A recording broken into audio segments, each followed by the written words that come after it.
Okay, I seriously love hosting this podcast. And one of the biggest surprises has been the amount of support that we have received from all of you, our listeners, and our amazing sponsors. We have partnered with Promise Grounds, a Texas-based company that also supports global mission by giving clean water ounce per ounce. They provide everything in our studio, from K-cups to fresh coffee beans to all of these adorable cups that we use on set. One of my favorite things to do is personalize each of these cups and recite scripture over our guests before we start recording. If you want to check out these adorable cups and some amazing coffee, click on the link below in our show notes and check out Promise Grounds. Click on the link below in our show notes and check out Promise Grounds. Today's episode is brought to you by Sugaring LA in McKinney, your go-to spot for beauty that makes you feel confident and cared for. Whether you're looking for expert sugaring, skincare, or just a little self-care moments, they've got you covered. Treat yourself today. You deserve it. Check out Sugaring LA in McKinney or click on the show notes below for deals, promos, and discounts. Thank you, Sugaring LA, for sponsoring this podcast. I am interviewing my friend Shannon. Shannon and I met last year at our daughter's school, and then we actually switched to go to a new school, and our daughters went to this new school. So that is how we know each other, but I am going to let you kind of take it away and kind of share a little bit about your story. Absolutely. Thank you for having me. I'm glad to be here. So just a little bit about me. My husband and I have been married for 11 years. We have three beautiful children. Brooklyn's 9, Maddie's 6, and Parker is 3. And crazy busy household. And today I'm just going to share a little bit about just a season that I went through with a miscarriage we had. So we had, at the time, Brooklyn was probably 2. So that's all, we just had Brooklyn, and we got pregnant again and all the things, like, and you know me, I'm a little particular. I got a plan. Things are going to kind of go in that plan. And my mom and my sister had both experienced some loss. So that was always kind of, I think that's kind of natural, but it was always kind of in the back of my head that just every appointment, is there a, healthy baby, all the things. And so I had gone to the first appointment at 7 or 8 weeks, and everything looked great. And, and of course it's the second one. So I think my husband went with me to that first appointment. But then the second appointment, he couldn't make it. So I went by myself, and I was 12 weeks. And it was just kind of that, just that gut-wrenching feeling. I go into the doctor, and she does the thing on your tummy, and she can't find the heartbeat. So then everything kind of, you get a little heightened, and the doctor's trying to, oh, no, let's just go check. Let's go into the ultrasound room. I'm sure everything's fine. And we get into the ultrasound room, we look for the baby, and the baby had stopped growing, about a week after that first appointment. And I just remember getting into my car, and like no one else knew yet. My husband wasn't there. And just sitting in that car, and I'm like, golly, I gotta, this is happening. This is something. And calling my husband, and of course, that wasn't where his brain was at all. So he's like, what? Oh, okay. He's like, just come home. He's like, and we had told, like, our families knew, and like maybe like close friends. That's it. And so, he's like, I'll handle the text messages, whatever. So he just starts that. And so, but I had to, just no one, I feel like our society has gotten better about opening up about these things. But it's just one of those losses that's so isolating and silent, because, and so I work at a church, and I just remember going Sunday to church, and most people don't know. And it's like, it was such a weird feeling of like knowing that this is going on, but you can't, I could have shared it with people, but like, you have to pick and choose who you open up to. Why do you think that is? Well, for me, in that moment, I can be an oversharer in those moments, and kind of feel like, but I don't need everybody speak. I don't need every church member speaking into that. If that makes, I was pretty selective with who spoken to that season. I think that's a critical piece in what we realize in our culture as we talk about that. Like, this is so isolating simply because so many people have the generic response. Like, it's something to be fixed. Like, it's going to be okay. At least you have Brooklyn. It's going to be okay. You can try again. You're still young. This happens. This is common. I had so many of those. This is typical. And I feel like in our culture, as well-intended and intentional and loving and compassionate as those comments can be, I think they're just awful because it's forcing you to just accept it and like deal with it. Like it's, and that's not what we need. We need compassion, love. And so I love that you kind of created that sacred space to grieve that with the right people. There's wisdom in that. Yeah. But I also think two more thoughts that I have. One is I've heard a lot of people don't take their husband to that second appointment. The husband comes to the first. I think there was multiple stories this last couple weeks that we've shared that their husband was not there for that 12-week appointment. And that's hard. That's hard to navigate. The Lord knew, and you went into that alone. And there's just this like isolation, this silo. It's your body. And then what's going to happen after? So many questions. And so we'll talk about that. So that 12-week appointment is critical. And then who we share it with, like you've had a successful pregnancy, you kind of expect the same thing.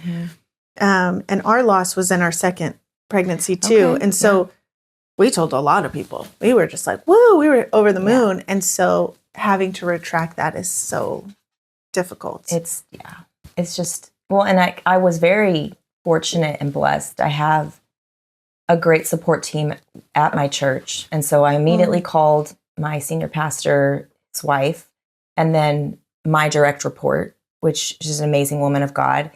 And they were everything that I could have asked for in that season. They said, take some time off, like stay home, don't stay home. What do you need? Yeah. And what did you need? I needed a little bit of time to grieve, but I don't know if I knew I needed this. I needed other women to surround me. And I had that.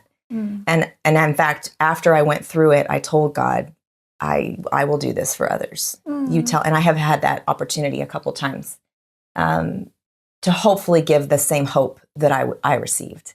My pastor's wife, she had she had 2 daughters and 2 daughter-in-laws. They all went through like a season of loss and gain. So, one would get pregnant, someone else was miscarrying, and then someone, and it was just the highs and the lows. And so she actually was the one that really ministered to me and just sat with me. And she kind of shared with me some different ways. Like she explained the different ways some of her daughters had approached miscarriage. And she said, you kind of have to find what works for you. And, so journaling was kind of my way. And one of the suggestions she gave was to spend some time with the Lord and even ask, like, God, was this a boy or a girl? And I did. I spent some time with that, and I felt like the Lord gave me an answer. And then my pastor's wife also said one of her daughters had named her babies, and so I decided that was part of my healing. Yeah, and so I did that as well, and that was a huge part. Can you share? Yes, I can. Oh man, Zoe Grace was and then I ended up miscarrying again later, and his name is Jack Henry. So, but yeah. But for me, that was a huge part of my healing to know. And even now today, our girls, especially our girls, they know about Zoe. They know more about Zoe than Jack for some reason. All little girls want a sister. Yes. And so they'll talk about her like she's in the next room. Oh, that's so cute. And so even that's been kind of special. That's cool. Yeah. So when Spencer and I have experienced 3 miscarriages. The first one we named Hope because it's like what we were living, hope. We were hopeful. It was ectopic, so there really was no way for it to amount to having a child. And so we had hope. Yes. So we named her Hope. And then we had the next one. I was like, we're just going to walk in faith. And we lost that baby. And then the last one, I was like, all we have left is love. So we did faith, hope, and I love. love that. And so when we moved, after my third miscarriage, this is so funny. After my third miscarriage, all we had was Oakley. Okay. So we had Oakley, 3 miscarriages, and then we had McKinley. And we planted these 3 trees in our backyard. And I got these rocks from Lowe's, and I wrote, engraved faith, hope, and love. And I have a picture of Oakley in rain boots with her butt out, no underwear, and a t-shirt watering them. And I'm like, Oakley, these are your siblings. And this is the babies we were going to have. And they're with Jesus. I'm walking through this whole thing. And I look at Spencer and I was like, she's going to go to school and tell her teachers that she has 3 sisters and they're planted in our backyard. I was like, we probably need to figure out That's a about little right. bit of verbiage, because it's there's dead bodies in your backyard. It was just literally the plants, but I was trying to teach her, and we were just it was such an intimate moment for us, but it turned into something so hysterically funny, because I was like, which is life. this is, how do we explain this to our children? So let's stay there for a second. I do want to continue about the loss and what that experience was, but how did you talk to your kids about Zoe and Jack? Talk to me about what they know. Because I think when people go through this and they do have children, it's a really hard conversation. Mommy's pregnant, now mommy's not pregnant. Mommy has a baby, Yep. mommy doesn't have a baby. And she was 2, so she's young. Pretty little, yeah. But as they evolve and grow and learn more, what is that like? Or what would you tell our audience that do have children who are navigating? Hi, you ready to be in this podcast? It's my dog. Who do have children that are asking those hard questions. So I think in the moment, I don't even know if we had told Brooklyn we were pregnant, because it was still in that first trimester. And so that wasn't, for us, that wasn't something I had to do in the moment. But I did feel like at some point it was important for them to know. So I know when we told them, Maddie was in the picture at that point. So my guess is Brooklyn was about 5 when I told. So you had Brooklyn, lost Zoe, and then lost Jack? No, then I had Maddie. Then you had your daughter Maddie, and then I miscarried. Jack. And so then it's I had pregnancy loss, pregnancy loss. Oh wow. Yes. Yeah. Okay. So we did eventually, and I just explained that we had a baby in mommy's tummy who God decided to take to heaven, and someday they're going to have another sister. At the time, it was just Zoe, so another sister in heaven. And then I explained, which this is the part, just to this, because I love my children, is I had to explain, Brooklyn, because she would get sad that Zoe wasn't here. And I'm like, Brooklyn, you have to understand, if Zoe was here, you wouldn't have Maddie. You wouldn't. Maddie wouldn't have been here. And the same, so it's God knew who was supposed to be Earthside with our family, for whatever reason. And so let's talk about that. And this might be hard, and we've got our Bibles and we've got the Holy Spirit, but what does happen to our babies? Where are they? Where do they go? What do we believe? What does the Bible say? And what is that assurance of heaven that we can proclaim as truth? Yeah. I mean, to be honest, biblically, I don't know specifically. I mean, before I formed you in your mother's womb, I knew you. I set you apart. I know that they are treasured in heaven. And that was another reason giving them names was a big deal to me. If they're going to be in heaven, I want them to have a name, right. And so, but obviously at the same time, they're not for want. They're in heaven, So even though it's sad that I didn't get to raise them, I'm getting to raise these other amazing kiddos. They're in a better place. Sounds so cliche, but they are. Yeah, they're in fullness. Yeah. So my dad passed away last month, and we had just gone to say goodbye to my dad, and we're driving back. And my sister-in-law calls and she says, Daddy's gone. And I'm like, what? He's gone? I'm not even home yet, And oh, wow. I cried for an hour last month. And so I cried for an hour on my drive. The kids are in the back with headphones on. We're leaving Nashville, heading back to Texas. And we get to this restaurant. We sit in the booth, and I'm a mess. Like, it's raining. I'm just like I went to the bathroom to try and like pull it together because I wanted to tell them. And we sit down, and Oakley, my 8-year-old, is like caressing me. She's like, "Are you okay, Mom? Like, what's going on?" And the other two are just like running around like hooligans, and that's par for the course around here. But I said, "I have something to tell you guys." And Spencer's across the booth looking at me like, "I don't know how you're going to say it." Because I didn't talk after. Like, we were just like so shocked. Like, he beat me in Rummikub like a couple days before. And so I said, "I just wanted to let you know that my dad passed away and he's in heaven. He's with Jesus now." And it's kind of quiet. They're looking, and McKinley's like, "And why are you sad about that?" And I was like, "I don't know, because I won't get to see him and be with him and talk to him, and I'm going to miss him." Yeah.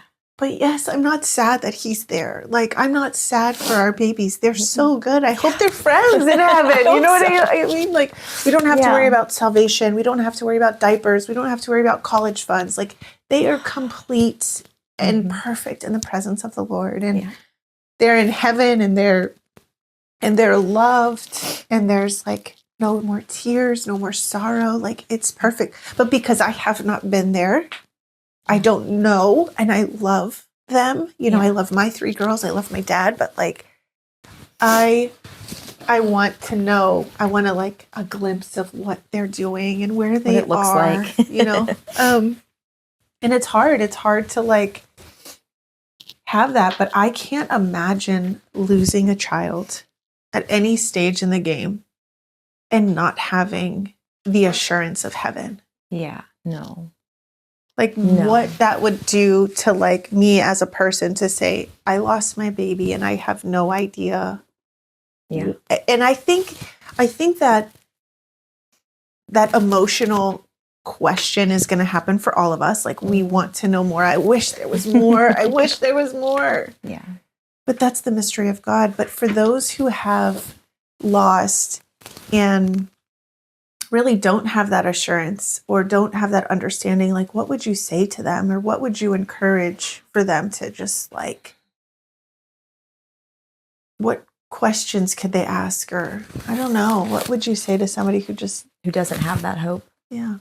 Oh man. I mean, I think I would sit with them and just be like, some of the moments that were most healing for me is just a friend sitting and not trying to fix everything. Yeah. But also, I think there's a lot of value in just sharing our experiences. So because I have walked through that, I would share exactly what I'm doing today. And I'd probably just encourage them to pray. Yeah. Just sit. So why do you believe what you believe? Why do I believe? Yeah. Oh, I don't know. It's just in me, man. Is it? It's just in me. Yeah. You know, I asked Oakley the other day, I said, "Oakley, why do you believe in God? Like, why? Yeah. Tell me why." Because I'm so afraid that I'm going to teach all this stuff, and then one day she's just going to decide she doesn't believe. Right. And what she said was beautiful, but also like, okay. She said, "I believe in Jesus Christ because you do. And I trust you, Mommy." Oh, sweet girl. Ooh. And I'm like, okay, that's a huge responsibility. Like, I have to literally walk it out. When no one else is here, I have to walk in the goodness that God has called me to, in the way I parent, in the way I teach. But I've really been studying systematic theology, like knowing what we know and why we know it. And I'm obsessed with heaven right now. Yeah. Like, because I want to tell my kids, like, heaven's not just this far off land with harps and angels and clouds. Like, I love that depiction, but I don't want to fly around with wings and a robe. Like, there's a purpose. We have jobs in heaven. Yeah. We get names. We're not going to be married in heaven. I know. Like, weird. I was thinking like, so this is totally unfiltered, right? So this is our story, but like, you know, my dad's in heaven now, and I'm like, what can he see?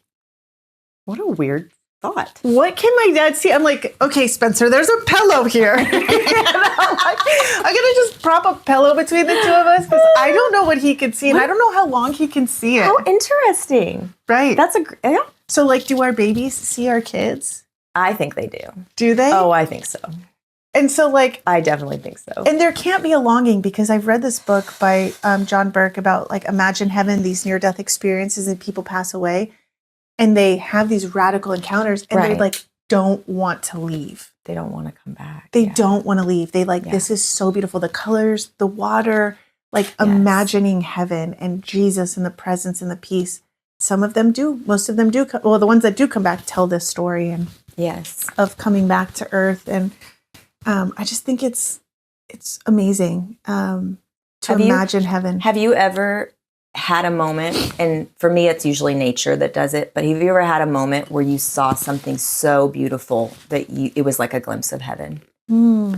So a few years ago, we had the total eclipse here in Dallas. Yes, Did you get to watch that? Yeah, I didn't want my kids to. I thought it was the rapture. Don't you know I'm rapture crazy? Do you know that about me? I did not know that. Oh, I could see why you would think that was the rapture. I was standing on the balcony. I thought it was the rapture. He's like, what do you do? Spencer was home. He's like, what are you doing? And I was like, I want to be taken first. But we ended up in the hot tub and together. But go on. Yeah. Well, I just remember, so I was at work that day at church, and we're all sitting outside, and I can hear, because our daughter's school is across the way from where I worked at the time. I can hear all the kids in the football field. Oh, watching it with their glasses. And they're all screaming. With their plates? Screaming, they have plates? They're all, yes. And I just remember for me, I kind of was like, this is lame. Like, why are we out here? Whatever. And several of my coworkers were really excited about it. So we all sat outside. People. Yeah, probably, We all sat outside. But anyway, when it was actually time to see it, I gasped. Like, it was the most beautiful thing. Yeah. I'm like, how do you not believe in God? Yeah. But it was a moment where, for me, a personal moment where the Lord was like, that was this slight glimpse of what heaven is going to be like, the beauty. Because it took my breath away. Okay, I remember. I can say yes to that, because before I was like, I don't think I've ever had anything in nature that was like, wow, this is amazing. Well, nature's how God speaks to me. I love that. It's not me. But nature is beautiful. But that's just not my like. That's not the way he's. Yeah. And so during the eclipse, Spencer and I were in the hot tub, and I remember all the birds stopped chirping. They did. So weird. And our solar lights went on because it was dark. Yep. So like all the like nighttime stuff happened. The birds kind of flew away. Yep. And it was quiet. There was nothing. In this crazy world that's at like so busy. 2 o'clock or what time? In the afternoon, Like 1 o'clock in the afternoon. Yep. And we're just sitting there like, what just happened? It was amazing. It was amazing. Yes. So tell me more about God speaking to you. If our audience, hey, maybe they don't know how to communicate with God, and he doesn't speak to me in nature. So you are going to be the voice of truth for those who would be able to connect with him there. Yes. So for nature, it's the skies. It's sunrises and sunsets. And maybe I'm from Arizona, where they have the most beautiful skies ever, and all those mountains. Those red, like bright, vibrant sunsets. Yeah, the pink sunsets. So he's always spoken to me in those moments. Like if I'm busy, like I know a lot of times right now it's the drive to school, because it's like crazy. 3 children, trying to get them all in the car. Someone's always forgotten a shoe. Thank you. Speak truth. Or they're fighting. You're not perfect, right? Okay. Or they're fighting. Yes, good. Or, someone's crying. There's always someone crying. Yes. But when we kind of get out of our neighborhood and we end up turning towards the school, the sun rises in the east. We turn east, and I can see the sun rise. I can see it. And it's always then that's the Lord's like, see? Calm. Like, it's okay. His mercies are new. His mercies are new every morning. So I would say that's the biggest way that he speaks to me. And that just like calms you, that just like resets you, that refocuses you. It does. But also I just finished a book. Sound like a bomb. The Ruthless Elimination of Hurry. Oh, yes. So good. Have you read it? Yes. So good. The Sabbath? Yes, the Sabbath. Anyway, we're going to figure that out. Go there. Start that. Well, what I was going to say though, is one of the things he talks about is like, he talks about purposely not speeding. Yes. Driving the speed limit. Yes. Yeah. You feel like a grandma. You're like, it's 40. And then I've never done 40 here. When you get to a stop sign, you actually stop and count. like all the way. Yeah. And count. Not California roll. Yeah. Yeah. Yeah. So anyway, it's funny. As I was driving here, which I was kind of trying to hurry, the Lord was speaking to me because I kept seeing police cars. Oh. And so then I had to slow down because I don't want to get pulled over. Right. But I saw 2 of them, or maybe 3. And at one point, one of them was behind me, and I'm like, "Fine, God, I'll go slow. It's fine. I don't have to speed." Like, but I feel like the Lord in this season is teaching me how to slow down, regardless of like how busy I think I need to be. And that's actually where you hear God more. You have to slow down. You have to intentionally take that time to be able to hear His voice. You know. Yeah. So. That's such a good book. I did read it. I actually have this weird thing, and somebody told me I have a fast processor. So a lot of times when you guys hear what I'm saying, I'm also hearing it for the first time. Like you don't necessarily comprehend it all. Yeah, it's just coming out of my mouth, like all at the same. Like I think a lot, but then there's like kind of a missing filter here. That's why it's called Unfiltered. But I listened to that book at like 2.5 speed. Oh, okay. Audio, like I went through it. Kind of funny that you sped through a book on not hurrying. Yes, exactly. And so I was like, I think I should go back and try and like slow it down. But my brain can't focus if it's too slow. Like I need it input really fast. So I'm really trying to be like more intentional and slowing down. We did a Sabbath. So because I also work at a church, we and I don't, most of my responsibilities on Sunday are after service. Okay. So we started going to church as a family on Saturday. Oh, that's wonderful. And then doing dinner and then coming home and like Sabbathing, waking up slow. Because if we have something Saturday morning, then every morning we have to wake up early. It's a rush, like we're busy. Yeah. And so just really like being intentional about that slowness and not doing laundry and not fixing the house. Like just to be still. And it is hard. It's uncomfortable. It is. But it's not our culture. It's not. I know the other thing that book says is studies show that humans, we have the attention span, it's less than a goldfish. We have 8 seconds is our attention span. Right. It used to be 11, and goldfish is 9. So to me, that just tells me we just have to slow down. Yeah. We just have to slow down. Yeah. It's crazy. It's good for our kids. I think it creates anxiety for them if we're always rushing. Yes. I'm always like, we're going to miss it. We're going to be late. Blah, blah, blah, blah, blah, blah, blah. And then it's like, all right, if you guys want donuts, get in the car. And that seems to work. But other than that, like mornings are tough. They're tough. I'm constantly yelling at my kid to get out the door because they just take their sweet time. Yeah. But yeah. So in this season, you had, you journaled. You had women show up. What was the actual loss process like for you? So the physical, they can all be so different. The first time, so they call it a missed miscarriage, when you didn't know you lost until you get to the ultrasound room and realize, oh, we've miscarried. So I went home. So miscarried is when the baby passes, not when the baby passes through your body. Yeah. So a missed miscarriage just means that I didn't start having symptoms and oh no, something's wrong. I'm going to the doctor. I had no symptoms. Can I just say something about that? Missed miscarriage. It's almost like, don't you feel responsible? Like you missed that you miscarried. How did I not know this? Yes. Like my own body. Terminology, like, oh, you missed your miscarriage. We're here now. We're telling you, like, this happened a week ago. Yeah. You're over here excited and praying. And I don't fault the doctor or the nurse staff. Like, it is what they do. Right. But it does feel very impersonal because, that sweet ultrasound lady she probably has this happen several times a week. You know what I mean? Like, so luckily we did have very kind people, but it was just it felt very routine for them. Does that make sense? Yeah. And it probably was. My husband's a firefighter. He sees a lot of sad things that can become routine. Right. And he has to guard his heart for that. But it just felt like I didn't feel really the compassion and the healing until other women who'd gone through it spoke into my life. What would you, if you could talk to that doctor, would you say, could they do differently? Honestly, She did fine. But like for other women, like if they don't have a community, like, so I'm sitting here thinking like, I would love to go in and just tell them that we have a community here.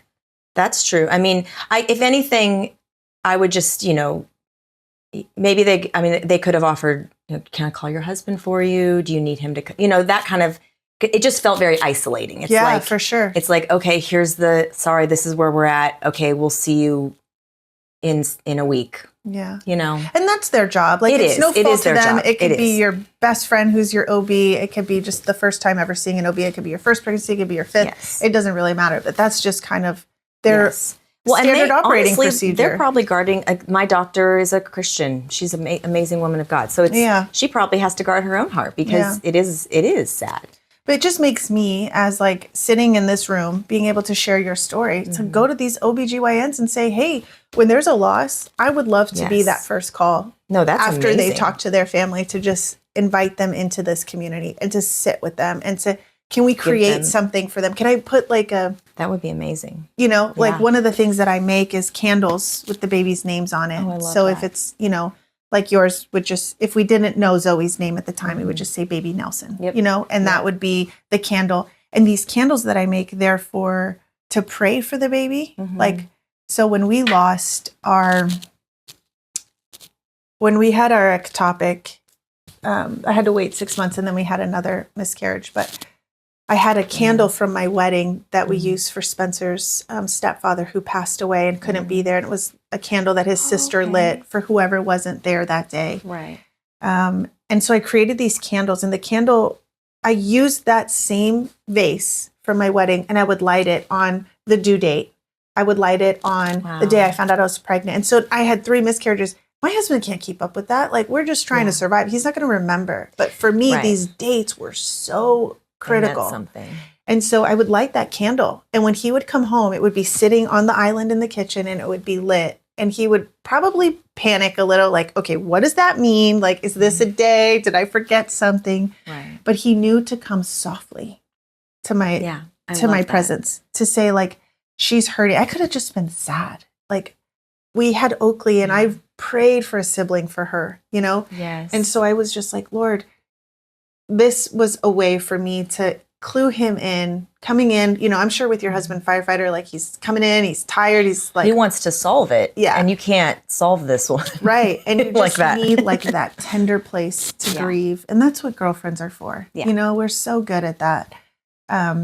It's so true. But I would light that candle and he would really just like show up and like console me in that place. So that's something that we offer, is like those names. So talking to the lady who engraves them for me, she had a late loss. She had a stillbirth. And I had told her about it. She's like, Ruthie, I will do this for you, like for free. And I just dropped them off with the baby's names. And she's just like, gets to be a part of it. Like that's her legacy. That's how she gives back. Yeah. That's so amazing. She's local. I just take them to her house. So just such a gift. But like, I don't know. I would love to just be open to like the audience, if there's an idea or if there's something that comes to you, like, how can we support the woman in that room? You don't want a pamphlet that's like, here's a group, but maybe it's the second one or the third one, or just like a little care package that's like, you're seen, you're loved. I'm so sorry for this loss. It's important and it matters. It matters. And having somebody speak into you and say, let's name those babies. It was the Give best. them life. Give them purpose. Yeah. Give them something that you can hold on to. And that was a name. It was. Yeah, that's something we can absolutely consider. So you go home after you get the result of your miscarriage, which I don't like that word. It was on a Friday. And so I took the weekend, and for me, the specifics on losing the baby, I actually had my water break, which I know that sounds weird, but it was a pop. And fluid started coming out when I was at the park the next day, or maybe 2 days later. And so we were at the park with my husband and Brooklyn and his mom, and that happened. Did they give you any explanation as to what to expect? They just said, go home and the baby should pass. And if she doesn't, then we will have to, I didn't want to do a DNC at that point. So they're like, give it a few days, see if the baby just comes on her own. And so to this day, that sounds so weird, but that is what happened. So then we rushed back to my husband's parents' house, and I said, we have to go home. And we went home, normal Sunday night, not really, but just went home and had dinner, watched a movie, and then the baby, I went to the bathroom, and it took about, I don't know, maybe 3 hours, and it was just a lot of all of that. Yeah. Like contractions? I haven't experienced this. So tell me.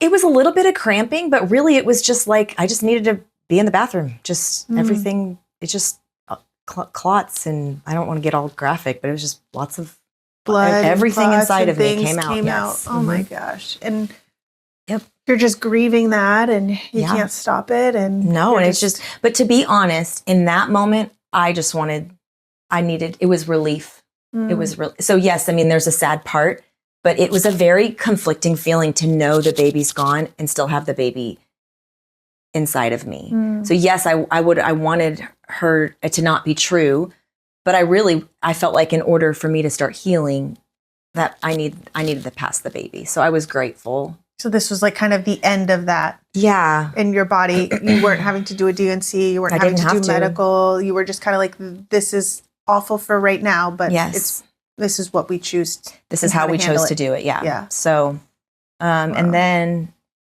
I think I took a couple more days off work, and my staff at church was doing a retreat in McKinney, actually. So I showed up at the retreat late and came, and not everyone on staff knew what had happened, but the ones that did just loved on me, and that's awesome. So what advice or scripture, I mean, you've given some really insightful advice and things to the audience, but like, what is it that you would want to speak over? Well, I want to say one other thing. There's another facet of this that I just found so interesting.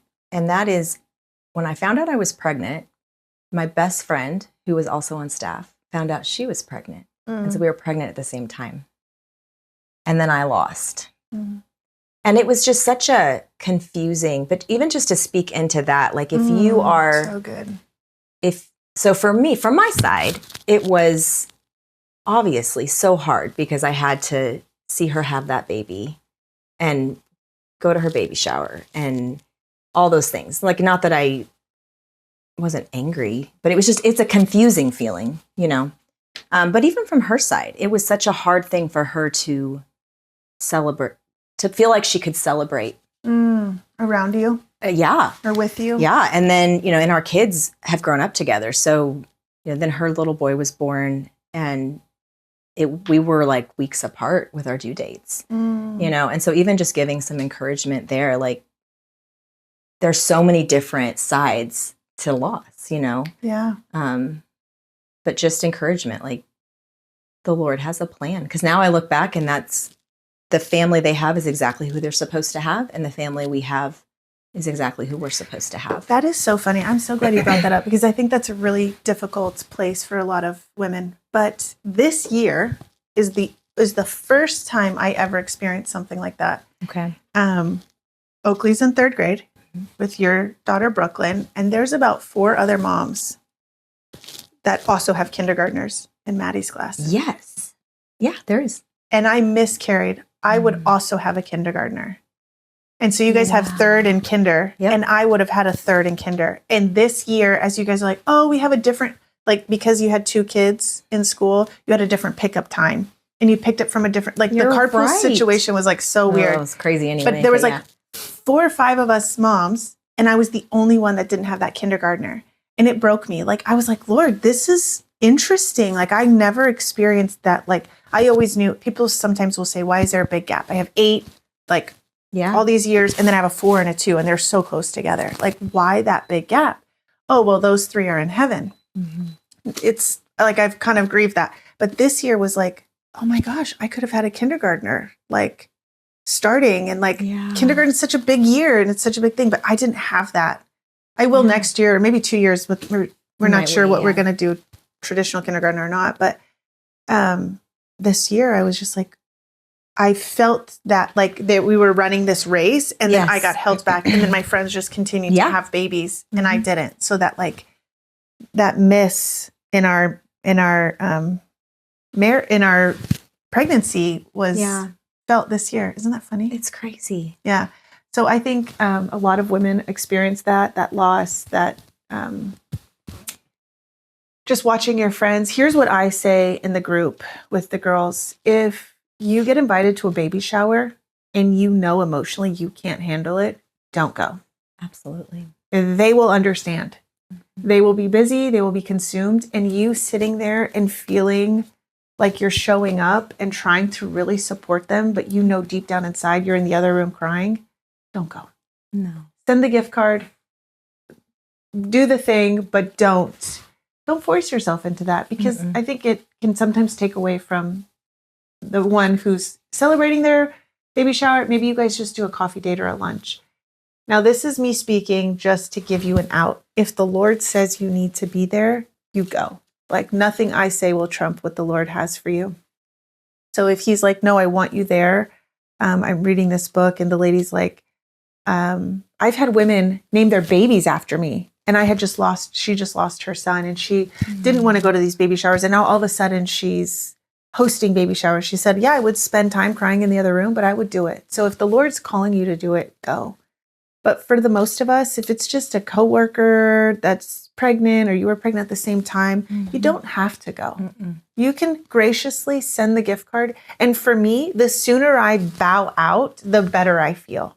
So if someone's like, oh, my baby shower's in 6 weeks or 3 weeks, if I say, no, I can't make it, I have something to do that night, I'm busy, and I plan a date with my husband, so I am busy, send the gift card. You don't have to live in limbo for that time. You're just doing life. You're just saying, I'm sorry I can't be there. I'm so excited for you. Here's your gift card. Here's your diapers, whatever. Yeah. Well, and also you can love on that person in a different way. Right.